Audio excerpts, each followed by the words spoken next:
የመጀመሪያው ኮከብ ሐመል ይባላል። ይህም በሚያዝያ ወር የሚወጣ ነው። መኳንንት ያፈቅረዋል። ዘቀዳማይ ልጁ ነዋይ ይገባለታል። ዘቀዳማይ ልጁ የሚለው የመጀመሪያ ልጁ ማለት ነው። በሚያዝያ በ8 ኮከቡ ይወጣል። ብልህ ነገር አዋቂ ይሆናል። ክፍሉ ቤተ መንግሥት ነው። ሹመት ያገኛል። ሀብቱ ብዙ ነው። ጠላት ይበዛበታል። የሰው ባሕሪ መርማሪ ነው። ነገሩ የተስተካከለ ነው። ሽማግሌ ይሆናል። ሰው ያከብረዋል። የዘመድ ምቀኛ መድኃኒት ያደርግበታል። ልጅም እስከ 14 ይፈጥራል። ግማሾቹ ይሞታሉ። 3 ሴት ያገባል። 4 ወንድ 3 ሴት ይተርፍለታል ከልጆቹ። በ84 ዘመን ሞት ያስፈራዋል። በተወለደ በ5 ወር ይታመማል፣ ይድናል። በ11 ዓመቱ ዓይነ ጥላ ትመለከተዋለች። መድኃኒቱ መርበብተ ሰሎሞን መስጥመ አጋንንትን በቀይ ቀለም በነጭ ወረቀት ጽፎ ይያዝ፣ ይድናል። ከዚህም በኋላ ጥቁር ነገር አይወድለትም። ዓርብ ረቡዕ ሩቅ መንገድ አይሂድ፣ ከአደባባይም አይግባ፣ ከብዙ ሰው አይደብለቅ። በቀኝ እግሩ ምልክት አለበት። ንግድም እርሻም ክፍሉ ነው። ቀይ ነጭ በሬ ላም ይሆንለታል። ጥቁር ነገር አይወድለትም። በመጀመሪያ ዘመኑ ይቸገራል።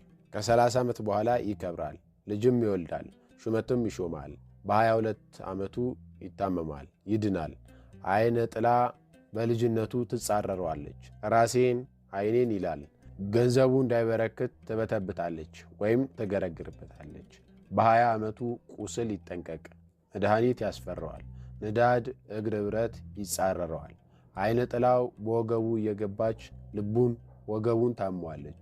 ሆዱን ኩርፍተኛ ቁጡ ታደርገዋለች። መቀኛው ብዙ ነው። አሰድ እሳት አያግባ። ይህ ማለት አሰድ እሳት ኮከብ ያላትን ሴት አያግባ ማለት ነው። ታስጨንቀዋለች። መኳንንት ትልቅ ሰው ይወደዋል። ዕድሜው 84 ዓመት ነው። በሐዘን በጸሎት 8 ዓመት ይጨምራል። በ40 ዓመቱ ይከብራል። ልብ ሕመም፣ ጀርባ ሕመም ይጸናበታል። በ50 ዓመቱ ቁርጥማት ያስፈራዋል። ዓይን ሕመም ያስፈራዋል።